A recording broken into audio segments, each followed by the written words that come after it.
দেবী সরস্বতী ব্যাসম ততু জয়মুদীরয়ে।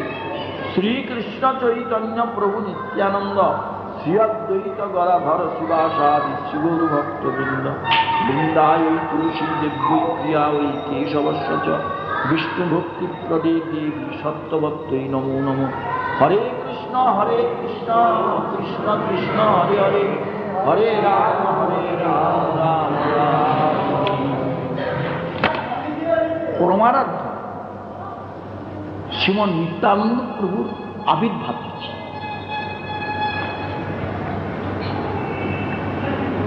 এখন শ্রীমন নিত্যানন্দ তত্ত্বটি কি আমরা একটু বুঝবার চেষ্টা করি। কঠিন জিনিস।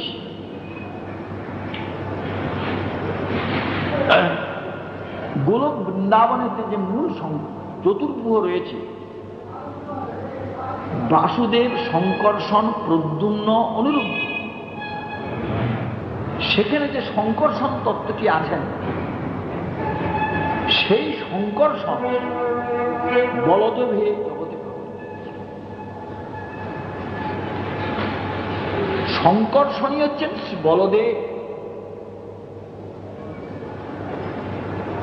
বলদেব কেন নাম হয়েছিল আর শঙ্কর্ষণ কেন নাম হলো বলদেবের? না, তাকে সম্যক প্রকারে আকর্ষণ করে স্থাপন করা হয়েছিল বলে শঙ্কর্ষণ। আর বলদেব নাম হয়েছিল, হিন্দিতে বলে বলদেব, অর্থাৎ যিনি বল দেন, শক্তি দেন, সত্তা প্রদান করেন। ভগবানের অনন্ত শক্তি, তার মধ্যে তিন শক্তি প্রধান: চিৎশক্তি, জীবশক্তি আর মায়া শক্তি নাম। অনন্ত শক্তির মধ্যে তার তিনটে শক্তি ভাগ করেছে। একটি হচ্ছে চিৎশক্তি, একটি হচ্ছে জীবশক্তি, একটি হচ্ছে মায়া শক্তি। এই যে চিৎশক্তি, এর আবার তিনটে ভাগ। কিরকম? পরাশ্চ শক্তির বিবিধৈব শ্রীয়তে স্বাভাবিক জ্ঞান বল ক্রিয়া। পরতত্ত্ব যে ভগবান, তার যে শক্তি বিবিধৈব শ্রীয়তে, বহু শক্তি, তার মধ্যে তিনটি প্রধান: জ্ঞান, বল ও ক্রিয়া। এই যে জ্ঞান, বল এবং ক্রিয়া, এই ক্রিয়াটি হচ্ছে আনন্দদায়িনী শক্তি, বলটি হচ্ছে সন্ধিনী শক্তি, জ্ঞান হচ্ছে সম্বিত শক্তি। যদি কেউ বুঝতে না পারেন জিজ্ঞেস করবেন, এখানে কোনো ক্ষতি। এখানে বলছেন আনন্দাংশের ভাগিনী, সদংশে সন্ধিনী, চিদংশে সম্বিত, যারে জ্ঞান করি মানি। এই জন্য শ্রুতিশাস্ত্র বলেছেন জ্ঞানম অনন্তম ব্রহ্ম। অনন্ত জ্ঞানের, সীমাবদ্ধ জ্ঞান নয়, অসীম জ্ঞানের যিনি ভান্ডার,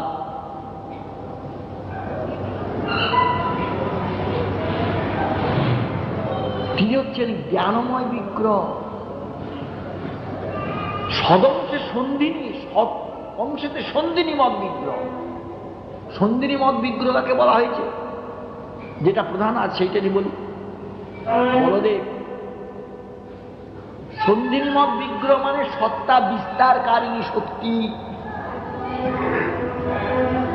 সত্তাটা যেখান থেকে বিস্তার হচ্ছে। বলদেব তত্ত্বটি কৃষ্ণের 5 ভাবেতে সেবা করে থাকেন। 5টা সত্তাতে কৃষ্ণ সেবা করেন তিনি: শয্যা, আসন, পাদুকা, আর দুটো শয্যা, আসন, পাদুকা, ছত্র সিংহাসন। দেখুন ভালো করে মনে, শয্যা, আসন, পাদুকা, ছত্র এবং সিংহাসন, তিনি আসন বসবেন। এই 5 ভাবেতে সেবা করেন বলদেব। এই জন্য দেবকীর গর্ভেতে বলদেব আগে আসলেন, আগে এসে স্থান আসন তৈরি করে গেলেন যাতে ভগবান আসেন।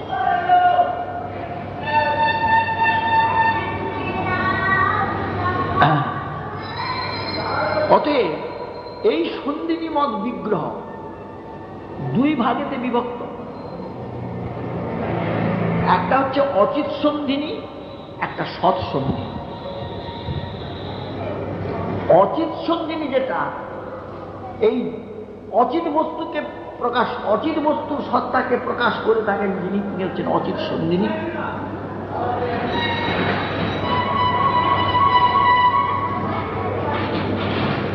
জড়সত্তা প্রকাশ। আর সৎ সন্ধিনী হচ্ছেন বলদেব, যার থেকে সৎ সত্তা বিস্তারিত হচ্ছে, প্রকাশ হচ্ছে।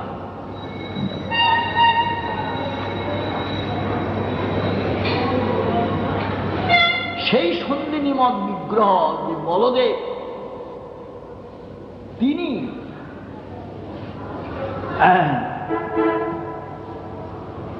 যখন কৃষ্ণচন্দ্র রাধা ভাবে বিভাবিত হয়ে জগতে অবতীর্ণ হবেন বলে স্থির করলেন যে আমার রাধা ভাব ছাড়া জগৎকে আমি আমাকে দিতে পারবো না।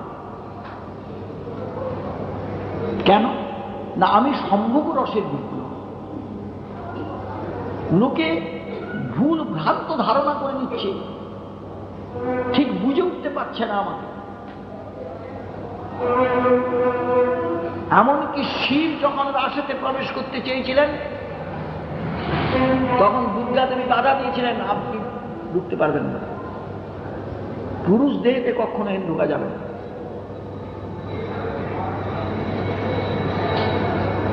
সেই জন্য শিব গোপী বেশ ধারণ করেছিলেন, যার জন্য গোপেশ্বর মহাদেব বলা।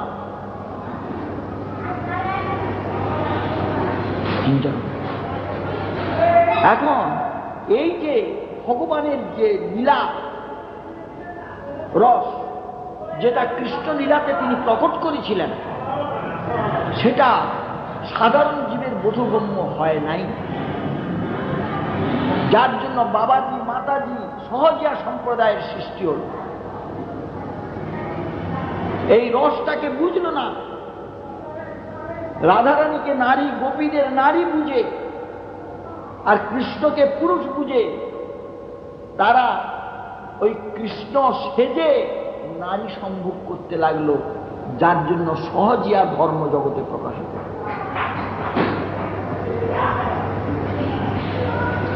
আউল বাউল কর্তা ভজা নেড়া দরবে সাই সহজিয়া সখী ভেকি স্মার্ত জাত গোসাই অতিবাড়ি চূড়াধারী গৌরাঙ্গ নাগরী তোতা কহে এই 13র সঙ্গ নাহি করি।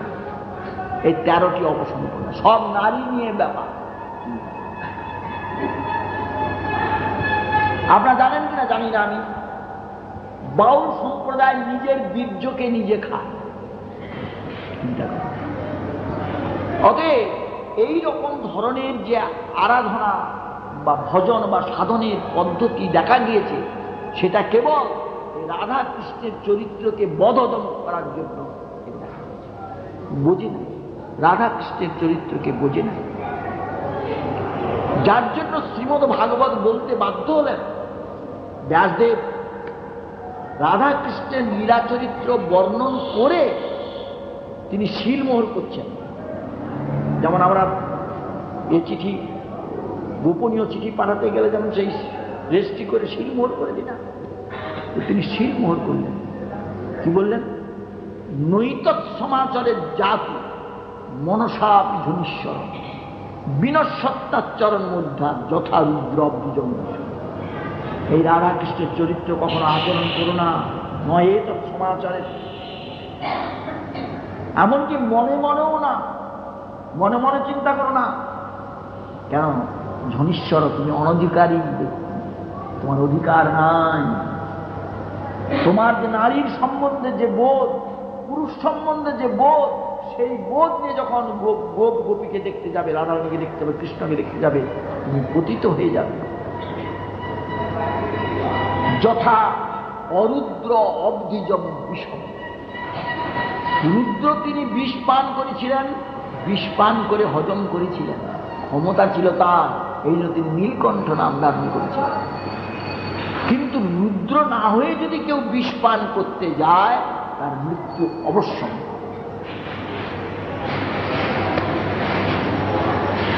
আমাদের শ্রী গুরুদেব বলতেন যে দেখো, রাধারানীকে কাপড় পরাবার সময় খুব সাবধানে কাপড় পরাবে। যদি কোনো প্রকার নারী ভাব তোমার মধ্যে জাগরণ হয়, তাহলে তোমার নরকগামী হতে হবে। অতএব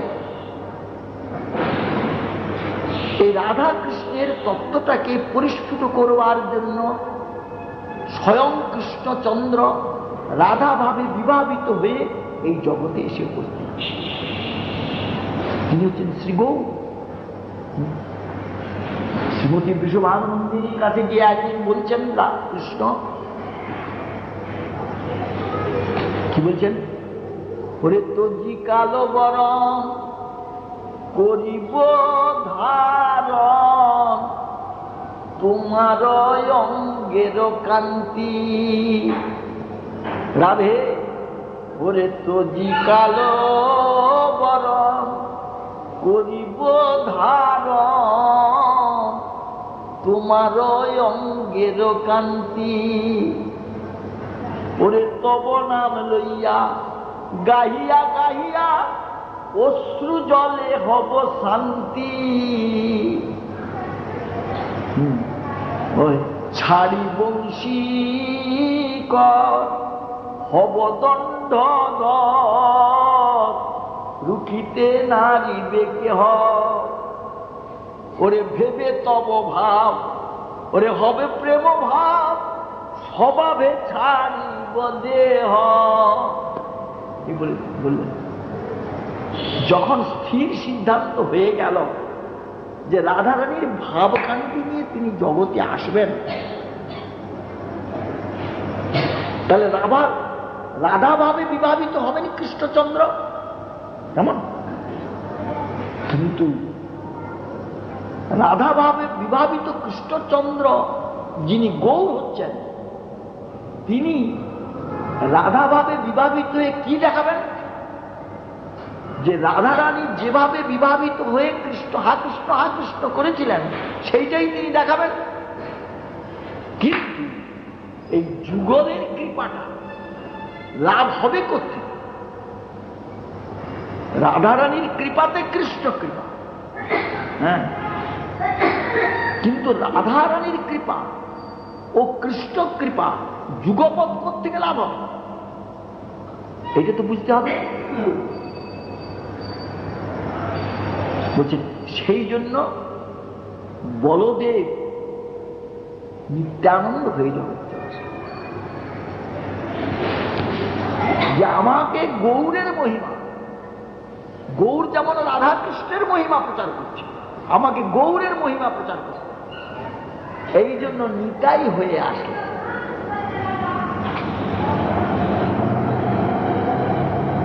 নিতাই কথাটা বলছি বটে, কিন্তু কথাটা হচ্ছে নিত্যানন্দ, অর্থাৎ নিত্য আনন্দ যাহার করুণাতে লাভ হবে, তিনি কে? তিনি নিত্যানন্দ। এই জন্য বেদান্ত বলেছেন আনন্দময়ম অভ্যাস। আনন্দময়কে অভ্যাস করতে হবে। সেই আনন্দময়কে লাভ করা যাবে যাহার কৃপা হলে পরে তিনি শ্রী নিত্যানন্দ।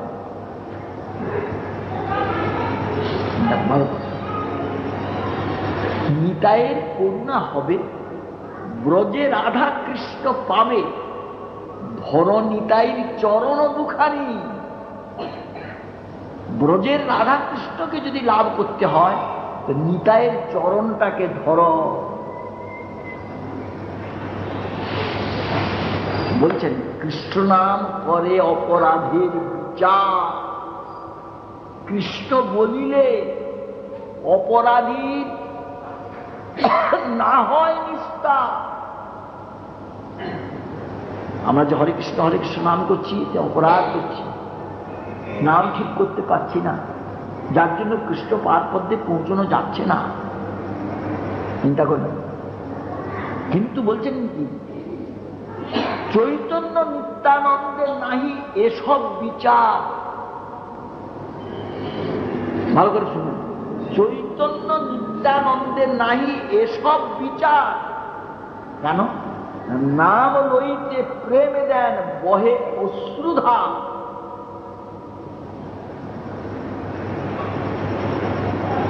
যখন হরে কৃষ্ণ নাম আমরা করি অপরাধ হবে, কিন্তু গৌর নিত্যানন্দের কৃপাতে যখন কৃষ্ণ নামটা করবে তখন অশ্রুধার অভিজ্ঞতা হবে।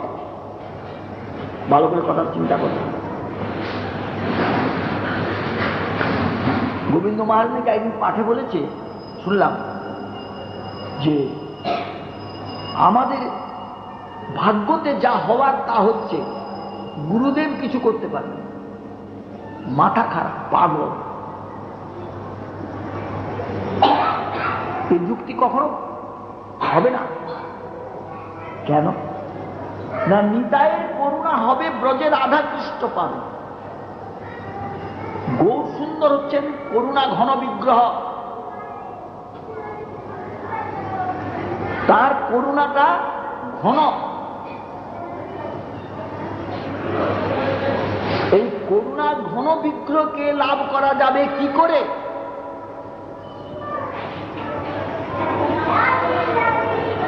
সাধনার দ্বারা লাভ করা যাবে। বলছেন না। কেন না? এই করুণাটা যাহাতে বর্তমান, করুণার মূর্তিমন্ত বিগ্রহ হচ্ছে শ্রী নিত্যানন্দ বা গুরুদেব। অতএব নিতাইয়ের করুণা হবে, ব্রজে রাধা কৃষ্ণ পাবে, ধরো নিতাইয়ের চরণ। নিতাই গুণমণি আমার, নিতাই গুণমণি আনিয়া প্রেমের বন্যা ভাসালো অবনী।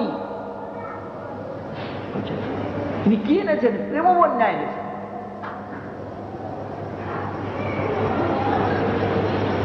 এ বন্যায় যে না ভাসে সে অধম ছা।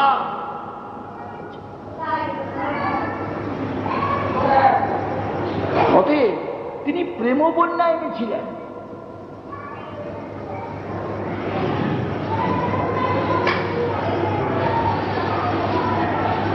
বলছেন যে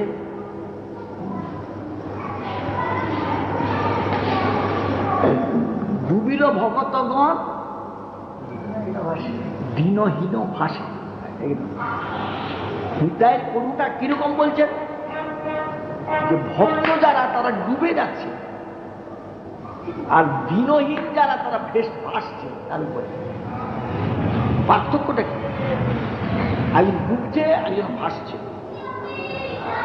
যারা প্রকৃত নিত্যানন্দের কৃপা স্নিগ্ধ তারা প্রেম বন্যায় ডুবে গেল। যারা তার স্পর্শ পেয়েছে তারা ভেসে বেড়াচ্ছে। কৃপাটাকে যে প্রথম পেয়েছে তারা ভাসছে, তারাও ডুববে। অতএব সাধক সাধনা করতে পারে না কখনো, পথভ্রষ্ট হলে কখনো পথেতে পৌঁছতে পারবে? হ্যাঁ, আমরা বলছি শিয়ালদায় আপনি নামলেন, শিয়ালদা থেকে হাওড়া কোন দিক মশাই বলতে পারেন তো? পশ্চিম দিক বোধ নাকি? হ্যাঁ, পশ্চিম দিক না? পশ্চিম দিক। তো শিয়ালদার থেকে হাওড়া 2 মাইল পশ্চিম দিক। আপনি যদি এখন উত্তর মুখে 2 মাইল হেঁটে এসে বলেন হাওড়া এসে গেছি, ট্রেন ধরুন, হবে? হ্যাঁ, আর উদাহরণ বুঝবার চেষ্টা করবে। হবে কি? ভুল তো করেছেন আপনি, কি করে হবে? সাধনাটা যদি যথাযথ না হয়, সাধনাটা যথাযথ হবে কি করে? কৃপাটাকে যদি না লাভ করে না, কৃপাটা করবার জন্য তো ভগবান গুরুদেবকে পাঠাচ্ছেন, তার শক্তি সঞ্চার করতে পাঠাচ্ছেন।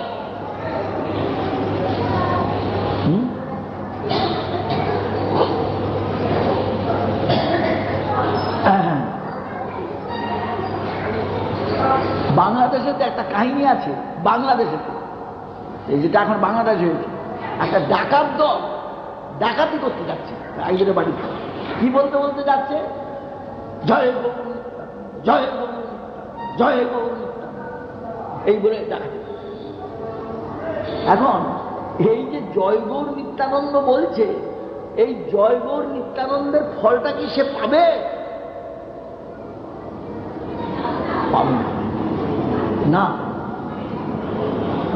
অতএব সাধক যে সাধন করবে, কৃপা ব্যতীত সাধন সম্ভব নয়।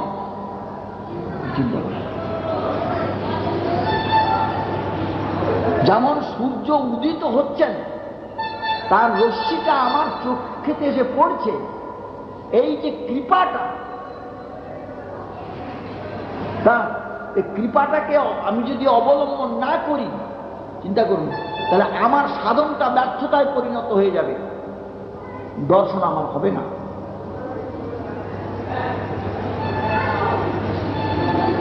অতএব গুরুদেব কি করছেন? তিনি গুরুকে, তাহলে যদি তাই হতো তাহলে কেনই কথা বলছেন গুরু কৃপা হিকে বললাম? গুরু কৃপাই একমাত্র সম্বল আমাদের, আর কিছু সম্বল না। তিনি কৃপা করলে পরে আমি সাধন করতে পারবো, যদি আমার সাধনের ইচ্ছা থাকে। আচ্ছা, উদাহরণ দিচ্ছি। বাচ্চা উঠতে পারে না এখন, হাঁটতে শেখেনি এখনো। হ্যাঁ হ্যাঁ, মা কি করে? হাতটা ধরে না, দাঁড় করিয়ে কি বলে? চল বাচ্চা, চল, চল বাচ্চা, চল, চল, চল বাচ্চা, চল। সে তো চলতে জানে না, চলবে কি করে? কিন্তু মা হাত ধরে আছে, ধরে তাকে চল চল করে চালাচ্ছেন, চল চল করে চালাচ্ছেন। আবার মা ছেড়ে দিচ্ছে, যেই ছেড়ে দিচ্ছে ধপাস করে। এই যে পড়ে যাচ্ছে সন্তানটা, মার কি দুঃখ হচ্ছে? কথা দুঃখ কখনো না, তার আনন্দ হচ্ছে। পড়লো দেয়, এরকম পড়লো দেয়, কিন্তু ওই যে আনন্দ হচ্ছে তার ওই পতনটা দেখে, কেন তার ব্যালেন্স ঠিক নাই এখন, সেই জন্য পড়ে যাচ্ছে সে। আবার মাথা পেয়ে দিচ্ছে, চল চল চল চল। এই যে মায়ের করুণা প্রভাবে যে বাচ্চা সাধন করছে, সে দাঁড়াতে শিখছে, হাঁটতে শিখছে, চলতে শিখছে।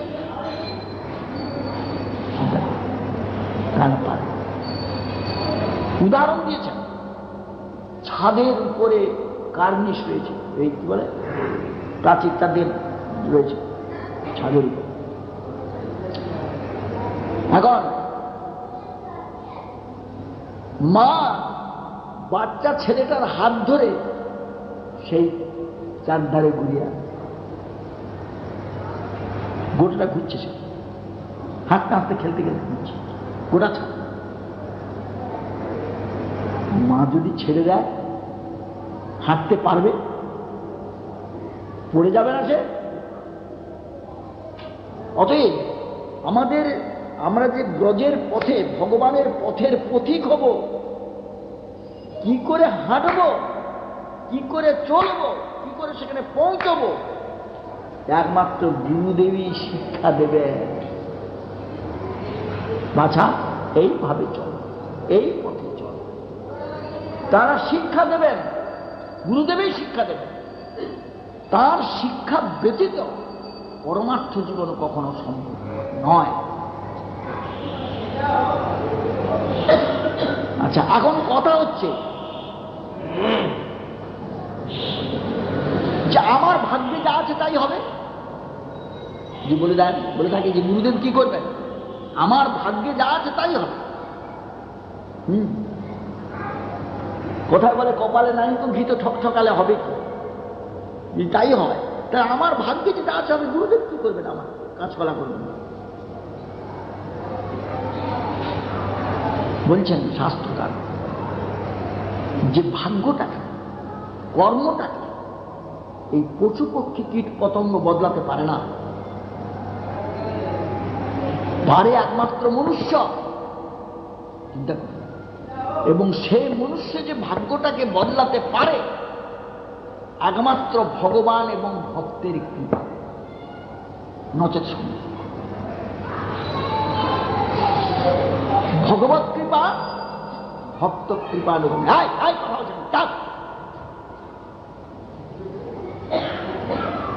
বলতে পারি না কথা বলছেন কত। অতএব ভগবত কৃপা ভক্ত কৃপানুগামী, আর ভক্ত কৃপা ভগবত কৃপানুগামী। ভগবানের যে কৃপাটা, ভক্তের কৃপা, ভগবানের কৃপাতে ভক্তের কৃপা হচ্ছে। হ্যাঁ, কেন ভক্তের কৃপার সঙ্গে ভগবানের কৃপাটা জড়িত। সেই কৃপাটা যখন জীব পাবে তখন ভগবত কৃপাটা পাবে, নচেৎ সম্ভব।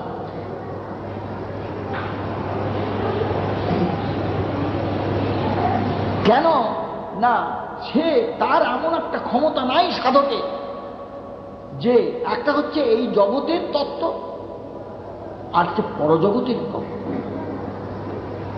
পরজগতের তত্ত্বের সঙ্গে কোনো ক্লোজ অ্যান্ড কন্ট্যাক্ট এই জগতের আমাদের নাই, তার সঙ্গে সংস্পর্শ আমাদের নাই। অতএব সেখানে অনুভূতি কখনো আসতে পারে না। অতএব যে সেই পরতত্ত্বের সঙ্গে যিনি ক্লোজ অ্যান্ড কন্ট্যাক্ট সম্বন্ধযুক্ত হয়ে বসে আছেন, এইরকম ধরনের কোনো ব্যক্তির সান্নিধ্যে না যাওয়া পর্যন্ত, তার কৃপা না লাভ না করা পর্যন্ত আমার কর্ম খণ্ডিত হবে না। আচ্ছা, উদাহরণ দিচ্ছি। কি বলছেন? কর্মাণি নির্দহত কিন্তু চ ভক্তি ভাজা। আমাদের জন্ম জন্মান্তরের কর্মটাকে পুড়িয়ে ছাই করে দেবে। কে ছাই করবে? ভক্তি।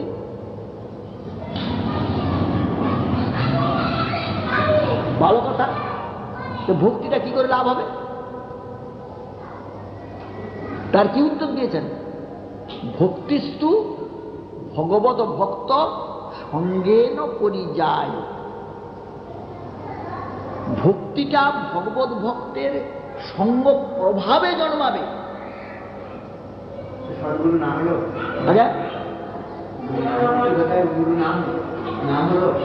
শুনুন, বুঝেছি। গুরু সঙ্গ করছে তবে তো ভক্তিটা আসছে। বুঝতে পারছি না। হ্যাঁ হ্যাঁ, না কথাটা ভালো। মন্ত্রটা কেন শুধু হচ্ছে?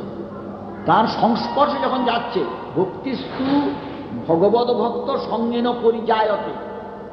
ভক্তিটা আপনার আছে ভেতরে, ভালো করে বুঝুন। যেমন কামটা আপনার ভেতরে আছে, কামটাকে আপনাকে সঞ্চয় করে আনতে হবে না, ভেতরেই আছে।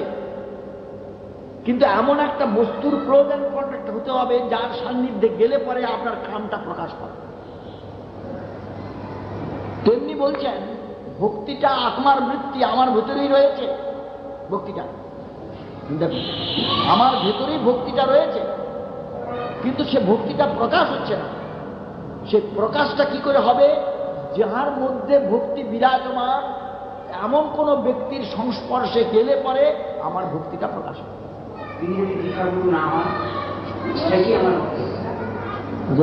নিত্য বলছি, নিত্য সিদ্ধস্ব ভাবস্ব প্রাকট্য হৃদি সাধ্যতা। দীক্ষা শিক্ষার কোনো কথা হচ্ছে না, শোনা শোনাই, আগুন আগুনই। তিনি যদি দীক্ষাগুরু যদি সত্যি সৎ হয়ে থাকেন তাহলে তার সংস্পর্শতে হবে, আর তিনি যদি সৎ না হয়ে থাকেন তাহলে তার সংস্পর্শতে হবে না। শিক্ষাগুরু যদি সৎ হয়ে থাকেন তাহলে তার সংস্পর্শে হবে, আর শিক্ষাগুরু সৎ যদি না হয়ে থাকেন তাহলে তার সংস্পর্শে হবে না। যেমন আমার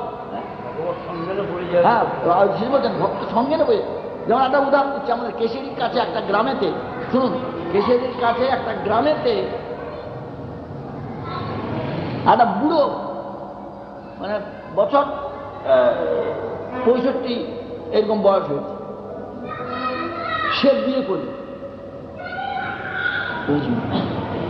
এখন এক লোকের মেয়ে ঠিক করেছে, তাকে অনেক টাকা পয়সা দেবে, সে তার মেয়ের বাপ রাজি হয়ে গেছে, সে বিয়ে দেবে, মেয়েটাকে বিয়ে দেবে। এখনকার মতন তার তখন ছিল না, এখন মেয়ে কলা দেখে দেবে, বিয়ে করবে না। বাবা বললেই বিয়ে করবে, তা করবে, সে পছন্দ করবে তো বিয়ে করবে। তখন তো তা ছিল না, বাবা মা যাই দিত তাই করতো। বিয়ে ঠিক করে ফেলেছে, তার সঙ্গে অনেকগুলো টাকা দিচ্ছে তাকে, তখন লোকটা টাকা পাচ্ছে, মেয়েটা মানে ভেতরে কানটা। তখন পাড়ার কিছু ছেলে তারা বলছে, দেখ মা তুই কাঁদিস, তোকে আমরা উদ্ধার করবো। বলে কিরকম করে উদ্ধার করবে? বলে আমরা উদ্ধার করবো, কোনো তুই কাঁদিস নি? বলে এখন তার বাবাকে বলেছে যে আপনি কোনো কথা বলতে পারবেন না, আপনি কোনো কথা বলেছেন তাহলে আমরা আপনাকে শেষ করব, আমরা যা করবো তা আপনার মেনে নিতে হবে। উপায় নেই আর ঠিক করে পাড়ার একটি সুন্দর ছেলেকে তারা মেয়ে সাজিয়েছে। তারা বুঝি না, সুন্দর ছেলেকে মেয়ে সাজিয়েছে। কিরকম মেয়ে সাজিয়েছে?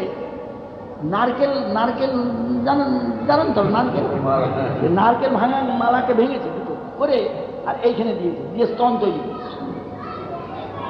করে, শাড়ি টাড়ি পরিয়ে না, তাকে একেবারে সুন্দর চুল টুল পর চুল টুল টরিয়ে দিয়ে অপূর্ব নারী সাজিয়েছে। তখন পাড়ার ছেলেরা সেই বুড়োকে গিয়ে বলছে, দেখুন আমরা কিন্তু বিয়েতে সাহায্য করবো, কেন সব লোক বিরুদ্ধ হয়ে গেছে, আপনি বুড়ো আর যুবতী মেয়েকে বিয়ে করবেন, এ তো হবে না। তো কিন্তু সাহায্য আমরা করব যদি আপনি ওই কি বলে পণটা আমাদের সামনে দেন, পণটা দিতে হবে সামনে, যা পণ দেবেন বলেছেন সামনে দিতে হবে, তবে আপনার বিয়ে সাহায্য। বলে হ্যাঁ নিশ্চয় সব, হ্যাঁ। তারপরে বর এসে গেল, সেদিন থেকে বর এসে গেছে, আর পণ সব দিয়ে দিল, পাওয়ার টাওয়ার পণ দিয়ে দিল। তখন বলে যে উলুধ্বনি যাও, শঙ্খ যাও, মেয়ে বেরিয়ে করে আনো। মেয়ে বেরিয়ে আসলো, বুড়াকে দেখে একেবারে খুশি, খুব অপূর্ব সুন্দরী মেয়ে। হ্যাঁ হ্যাঁ, বসে গেল বিয়েতে, মন্ত্রতন্ত্র পড়ে বিয়েটা হয়ে গেল, সব হয়ে গেল। দিয়ে তারপরে যখন সে কি বাসর সজ্জা না কি বলে, হ্যাঁ, যখন সে শুয়েছে তখন তো অবস্থা খারাপ বুড়োরাই। আর আমি বেশি ব্যাখ্যা করতে চাই না, বুঝলেন না। কাম্মার ডাকার সময় তো দূরের কথা, চোখের জলে তার মুখ ভেসে যাচ্ছে, হায় হায় হায় কি করলাম। কাঁদতে কাঁদতে ঘরে ফিরে এসে, তো আমার বৃত্তিটাকে জাগ্রত করে দেবে এমন বস্তু যদি না হয়, তার সংস্পর্শে গিয়ে আমার কি হবে, এটা আপনারা ভালো করে বুঝুন। সাধুসঙ্গ সর্বশাস্ত্রে কয়, লব মাত্র সাধুসঙ্গ সর্বসিদ্ধি, এটা কি ক্ষণকাল সাধুসঙ্গের সর্বসিদ্ধি হয়েছে। সনমীয় সজ্জন সঙ্গতি রেখা ভবতী ভবার নবতরণী নৌকা, ক্ষণকাল সাধুসঙ্গ করেছে ধর্মাত্ম সিদ্ধি হত্যা। কিন্তু ক্ষণকাল তো দূরের কথা মশাই, কতদিন সঙ্গ করছি সর্বসিদ্ধি হচ্ছে না কেন, এখানে বুঝতে হবে। এই যে অদৃষ্ট যেটা বলছেন, অদৃষ্ট নদৃষ্টম তদদৃষ্টম, কিন্তু এই অদৃষ্টটাকে যে বদলাবেন যিনি, তার সংস্পর্শে যদি আমি না যাই তাহলে আমি বদলাবো কি করে, এইটা একটু বুঝবার চেষ্টা করবেন না। হ্যাঁ, এখন দুই প্রকার। আজ শ্রীমৎ নিত্যানন্দ প্রভু অভিন্ন গুরু, দুই প্রকার কথা আছে। গুরু, সদ্গুরু এবং অসৎগুরু। অসৎগুরু ভগবানকে দিতে পারবে না, সদ্গুরুও ভগবানকে দিতে পারবে না। আসুন, কেন আপনারা বলবেন মা মহারাজ পাগল নাকি, মাথা খারাপ? উদাহরণটা আমার আগে বুঝবেন। আগে মাস্টারমশাই মাথা, সে কি রে? আরে মাস্টারমশাই মাথা কি? আমি বলে হ্যাঁ মাস্টারমশাই বলেছেন ঘরে আমাকে, তিনি বলেছেন তার মাথা। বোকা, আরে ঠিকই তো বলেছেন, মাই মানে আমার, হেড মানে মাথা, মাই হেড মানে আমার মাথা, ঠিক বলেছেন। তখন ছেলেটা বলছে যে ঘরে যখন পড়বো তখন বলবো ঘরের মাস্টারমশাই মাথা, স্কুলে যখন পড়বো তখন বলবো আপনার মাথা। আমি চিন্তা করুন, এখানে মাস্টার কি মাস্টার নয়? সে কি ভুল পড়াচ্ছে? তার কি করুণা নাই? সে ছেলেটাকে কি মিসগাইড করছে? সে মাস্টার মিসগাইড তো করছে না, সে ঠিকই পড়াচ্ছে। কিন্তু তোমার যদি ধারণার শক্তি না থাকে, গ্রহণ করবার মতন শক্তি না থাকে, মাস্টার মশাই সেখানে কি করবে? খুব চিন্তা করুন। তেমনি সদ্গুরু তোমাকে করুণা করবার জন্য তিনি সাধ্য মতন চেষ্টা করছেন, কিন্তু তার করুণাটাকে তুমি যদি গ্রহণ না করো, উপদেশটাকে তুমি যদি না গ্রহণ করো, তুমি যদি তার আদেশের বিরুদ্ধে ক্রিয়া করো, তোমার কাঁচকলা হবে, পুরা ডিম হবে। কিন্তু কৃপাটাকে যদি গ্রহণ করার চেষ্টা করো, সে গৃহস্থ হোক, ত্যাগী হোক, যেই হোক না কেন, তার সাধন হবে এবং সেই সাধনায় সিদ্ধি হবে।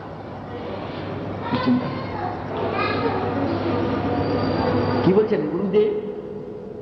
ওগো কৃপা বিন্দু দিয়া কর এই দাসে তৃণাপেক্ষায় অতিহীন, ওরে সকল সহনে বল দিয়া কর নিজ মানে স্পৃহাহী, ওরে সকলে সম্মান করিতে সকতি দেহনাথ যথাযথ, ওরে তবে তো গাইব হরিনাম সুখে অপরাধ হবে হত। তার কৃপা ছাড়া সম্ভবপর? তুমি কে হে? তোমার কতটুকু ক্ষমতা আছে তোমার?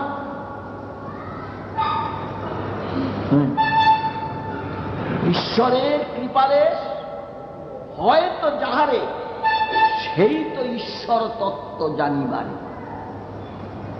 প্রসাদ দেশানুগৃহীতে বহি জানাতি তত্ত্বং ভগবান মহিম্ন নচান্ন এই কোপি চিরবিচ্ছিন্ন।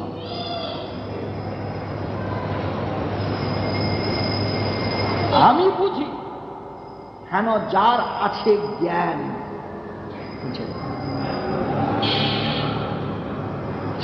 সে কবু নাহি জানে মোর সঙ্গে, ওটি আমার জানার দ্বারা।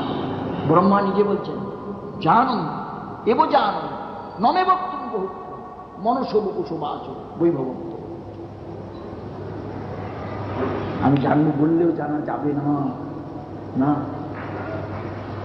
ওকে বলছে যে আমি সব না, আমি কিছু জানি না। মনস বকুশবাচ বৈভবত্ব গোচরণ।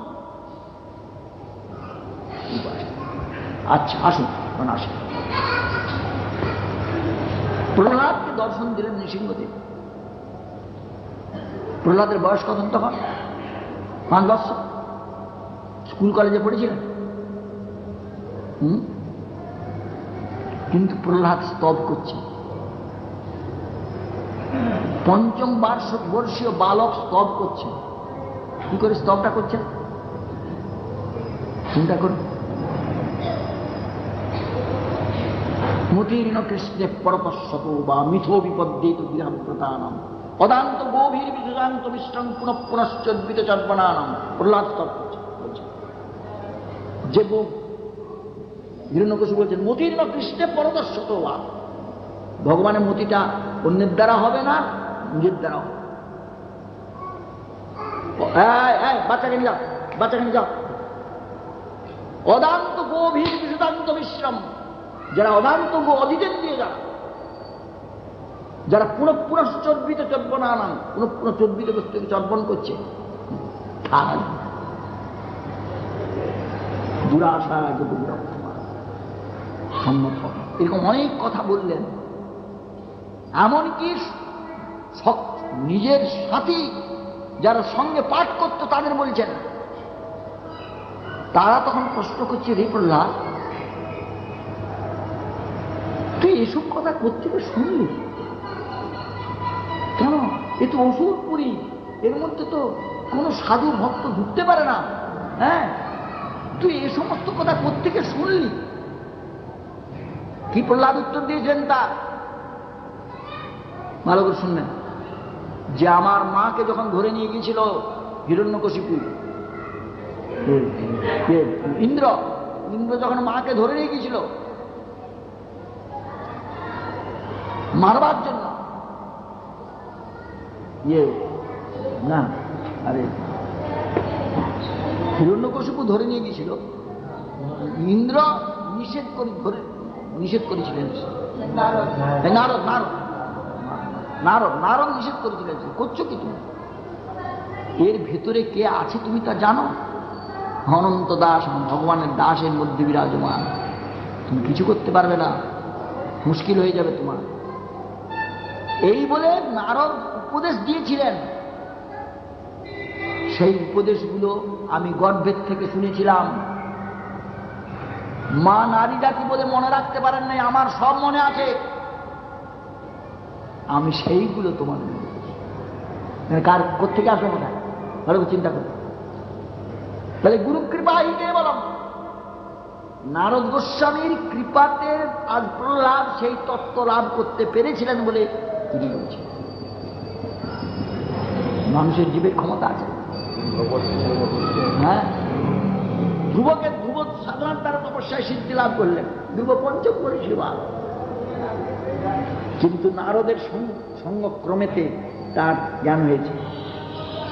যখন ভগবান দর্শন দিলেন তখন ধ্রুবকে বলছেন যে ধ্রুব, খুব খুশি হয়েছি, তুমি বর চাও, আমি তুই যা চাইবে তাই। ধ্রুব পঞ্চম বর্ষীয় বালক কি বলেছিলেন তিনি? স্থানাভিলাষী তপসী স্থিত হং ত্বাং প্রাপ্তবান দেব মুনীন্দ্রগুচ্ছম কাচং বিচিন্নন্নপি দিব্যরত্নম স্বামিনী কৃতার্থ অসীমিনী বরং ন যাচে। আমি বাবার কোলে বসবো বলে তোমার তপস্যা করেছিলাম, বুঝি নাই ছেলে মানুষ। মা বললে যে তুই পদ্মপ্রধান হরিকে ডাক, তিনি কৃপা করলে তোর স্বভাব। কিন্তু ত্বাং প্রাপ্তবান, তোমাকে পেয়ে গেছি। তুমি কে? দেব মুনীন্দ্র গুজ্জম, দেবতা ও মুনিগণ যাকে সাধ্য সাধনা করে লাভ করতে পারেন না, সেই বস্তুকে আমি লাভ করে ফেলেছি। তো কাঁচং বিচিন্নন্ন দিব্য রত্ন, যে কাঁচ খুঁজতে খুঁজতে যদি কেউ দিব্য রত্ন পেয়ে যায়, তা তুমি কি বলতে চাও ঠাকুর সে ওই রত্নটাকে ফেলে দিয়ে কাঁচ নিয়ে ঘর যাবে? স্বামীর কৃতার্থ, হে প্রভু আমি ধন্য হয়ে গেছি, বরং মজা আছে, আমি কোনো বর চাই। কোথেকে আসলো? নারদের। অতএব গুরু কৃপা হিতে বলো, গুরু কৃপাটা যদি ধারণ করতে পারে, জন্মান্তরের সমস্ত কর্ম তার, যেটাকে ভাগ্য বলে মনে করছে, পুরে ছাড়খাড় হয়ে যাবে, শেষ। জগাই মাথায় কি উদ্ধার করছেন?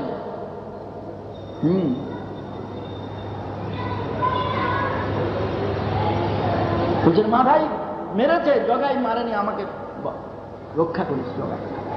জগাইকে মা তুমি করে দিচ্ছেন। হ্যাঁ,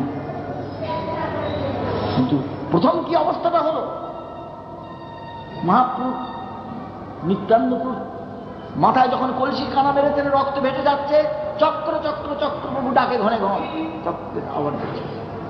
নিত্যানন্দ প্রভু পায়ে পড়ে গেলেন, মহাপ্রভু প্রভু করো নাই, ওরে এবে অস্ত্র না ধরিল, প্রাণে কারে না মারিল, অসুরে করিল সংঘাত। অন্য অবতারে তুমি অস্ত্র ধারণ করেছিলে, অসুর মারণ করেছ, কিন্তু এবারে তো অস্ত্র ধারণ করবে না বলে এসেছ। তোমার অস্ত্র তো একমাত্র নাম সংকীর্তন। প্রভু একে উদ্ধার করো। সেই নিতাইয়ের করুণা, নিত্যানন্দ করুণা করলে, করার জন্য মহাপ্রভুর করুণাটা লাভ করবে। সবসময় করে বৈষ্ণব ঠাকুর দয়ার সাগর, এ দাসে করুণা করি। এগুলি পড়ে না এরা, পাঠ করে আমি জানি। করে দিয়া পদ ছায়া সদ হে আমারে তোমার চরণ ধরি, ওরে ছয় বেগদমি ছয় দোষ সদি, ছয় গুণ দেহ দাসে, ওরে ছয় সৎসঙ্গ দেহ হে আমারে বসেছি সঙ্গে রয়াসে, ওরে একাকী আমার নাহি পায় বল হরিনাম সংকীর্তনে, তুমি কৃপা করি শ্রদ্ধা বিন্দু দিয়া দেহ কৃষ্ণ নাম ধনে। কেন? ওরে কৃষ্ণ সে তোমার, কৃষ্ণ দিতে পারো, তোমারও শক্তি আছে। ভালো করে বুঝুন, কৃষ্ণ তোমার, তুমি দিতে পারো, শক্তি তোমারই আছে। আমার কি কাজ? আমি তো কাঙাল কৃষ্ণ কৃষ্ণ বলি, ধাই তব পাছে পাছে। আমার কাজ হচ্ছে তোমার পেছন ছাড়বো না, তোমার পেছনে পেছনে যাবো, যতক্ষণ তোমার করুণা লাভ না করতে পারছি তোমার পেছন ছাড়বো না। আর তোমার করুণা পেলেই কৃষ্ণ। এই আজকে এই পর্যন্ত, আবার আগামী করলো পাঠ করবো।